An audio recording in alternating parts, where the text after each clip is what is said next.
Hey gang, AV here. Welcome to my review of the G.I. Joe Retaliation Wave 3 or 3.5, I forget, Night Viper. Here he is in the packaging.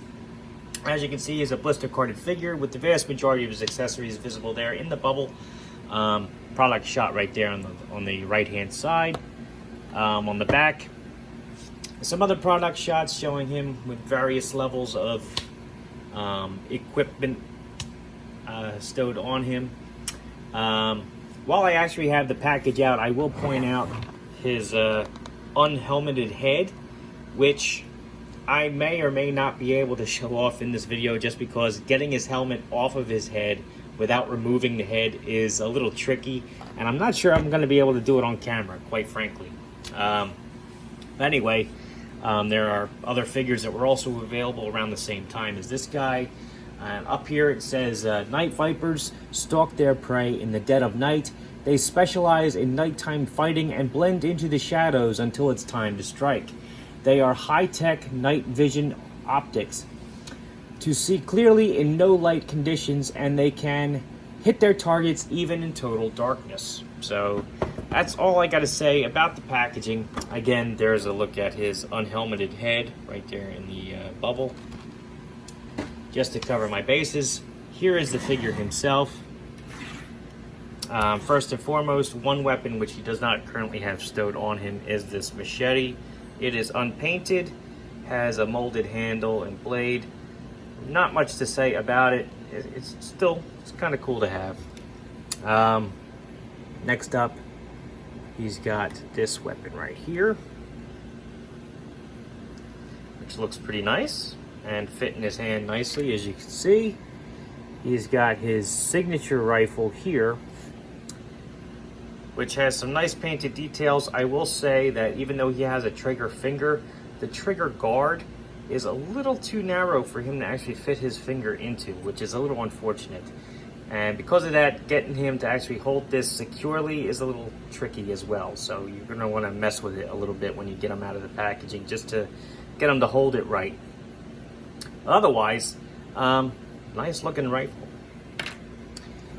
Next up, he has this figure stand, which is pretty standard for the line, at least in the last two waves of the line.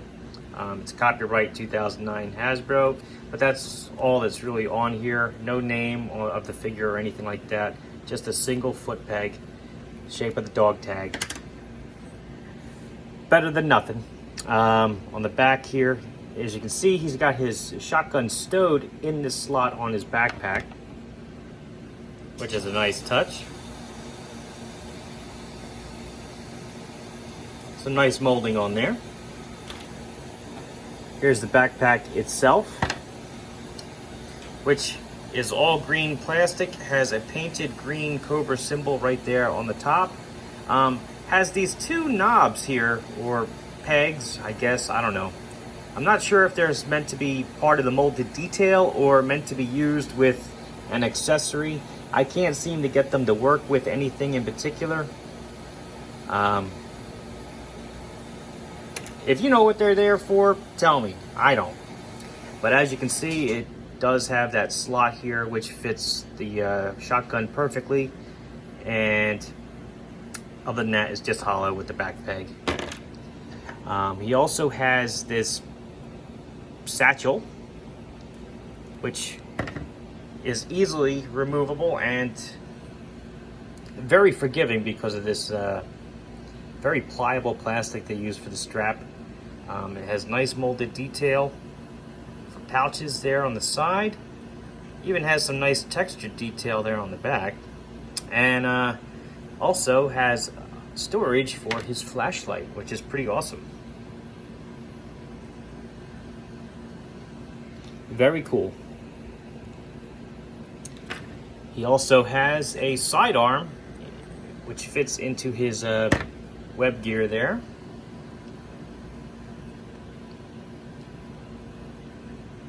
Nice piece.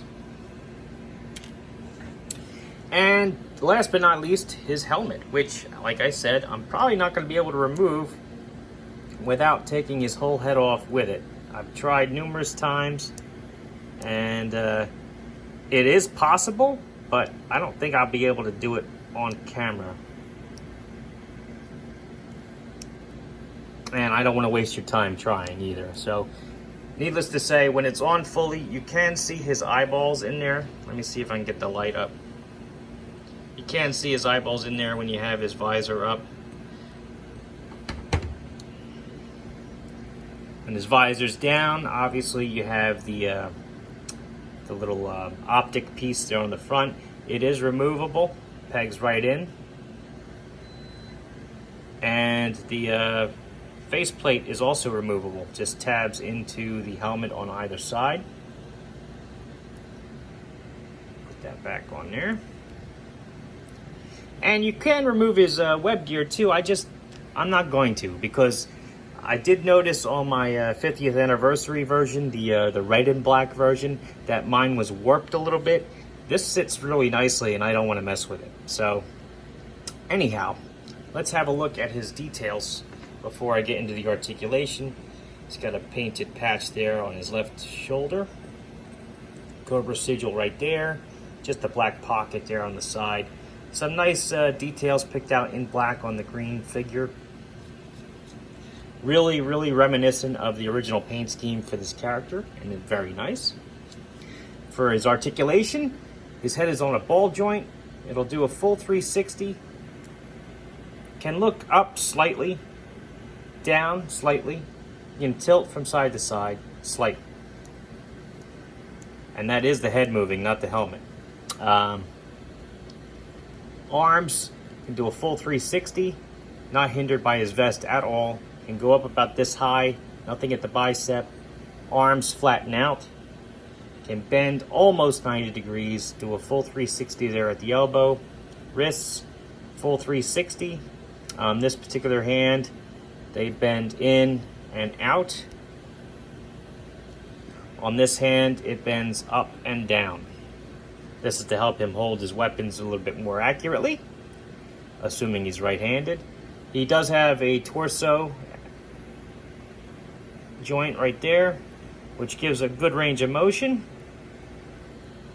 Legs, can kick his leg up about that high, back about that far, can do the splits about like that. Double jointed knees, can kick his leg back about that far. It is hindered just by the sculpt of his calf muscle or armor or whatever that is. Ankles, full rotation there. Point his toes down just about all the way. And he can point his toes up too, a little bit. Oh no, not too bad articulation on this guy. Again, one of the only drawbacks I have for him is the fact that, you know, he doesn't hold his signature weapon as well as I would like. But anyhow. Size comparison, here he is next to a vintage collection G.I. Joe figure. 3 3/4 inches tall, as opposed to the modern figures, which were 4 inches. Here is next to a vintage collection Star Wars figure. Luke Skywalker. A 4-inch Boss Fight Studio blank. Marvel Universe Captain America. And a 1/18 scale Master Chief. So all in all, it's a very cool figure. I do like him. He was part of the last 2 waves of Retaliation figures, so finding him is going to be a little tricky because they weren't very well released. But if you do find one at a reasonable price, I do recommend him. I think he's a great figure. Good accessories and very reminiscent of the vintage one. If you like this video, check out my channel where I review G.I. Joe and a whole bunch of other 1/18 scale content, including some of the figures that I've used for size comparison and the play set in the background. If you like this video, if you like what you see there, then please subscribe. And as always, thanks for watching.